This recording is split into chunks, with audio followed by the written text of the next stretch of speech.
आप में अगर दम है एससीए साहब, तो एक बार आप किसी डीओ ऑफिस में या डीपीओ ऑफिस में डायरेक्ट अपना अथी करके देख न लीजिए, वहां वीडियो कॉलिंग कीजिए और दिखाइए कि सारा कुर्सी पर कौन कौन लोग बैठे हुए हैं और क्या काम हो रहा है। आज आप किसी भी डीओ डीपीओ ऑफिस में चल जाइए, ये आपको 5 गो टीचर नहीं मिलेगा, वहां 50 गो खाली बेंच डेस्क के ठेकेदार, दलाल, यही सब बैठा हुआ है। मैं तो बार बार कह रहा हूँ, साल जिनको प्रवरण वेतनमान नहीं मिला है, जो अन्य सुविधा नहीं मिला है, कोर्ट से लेकर आसान है, शिक्षा का मातृत्व अवकाश, मेडिकल का पैसा, रुग्ण अवकाश का समय नहीं मिल रहा है, कहा जा रहा है इसका अलॉटमेंट नहीं है, उसको दोहराया जा रहा है, क्योंकि एकमात्र कार्य उन लोगों को रह गया है सिर्फ बेंच डेस्क बेचना और थाली बेचना, और जो प्रीपैक अथी बन रहा है रूम, उसका पैसा वसूलना। इसमें सुधार कीजिए ना, आप सिस्टम में सुधार कीजिए, आप जोर जबरदस्ती करके नहीं शिक्षा में विद्यालय से गायब है, जबकि सरकार के आदेश से ही 5 शिक्षक थंब इंप्रेशन के लिए मधुबनी गए हुए थे। एक शिक्षक जो हेडमास्टर है वो सब्जी लाने गए थे। जब विद्यालय में भोजन बन रहा है तो आखिर सब्जी दाल लाना हेडमास्टर का ही ना काम है, तो जाएगा नहीं तो कैसे लाएगा। आपको पता करना चाहिए कि जो 5 टीचर गए वो कहाँ गए हैं।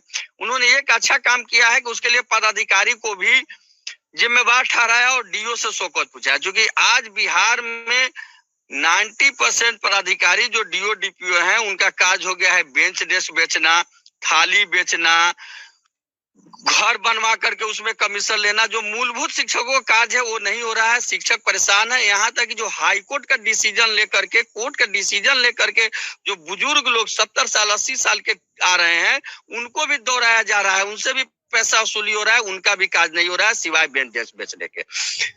सरकार को इंफ्रास्ट्रक्चर भी देखना चाहिए एससीए साहब को, जैसे एक विद्यालय में कितने कमरा है, कितने बच्चे हैं, जहां 2 कमरे हैं वहां आखिर कैसे 8 क्लास पढ़ाई होती है, कैसे 7 से 6 से 5 से बच्चे वहां बैठेंगे।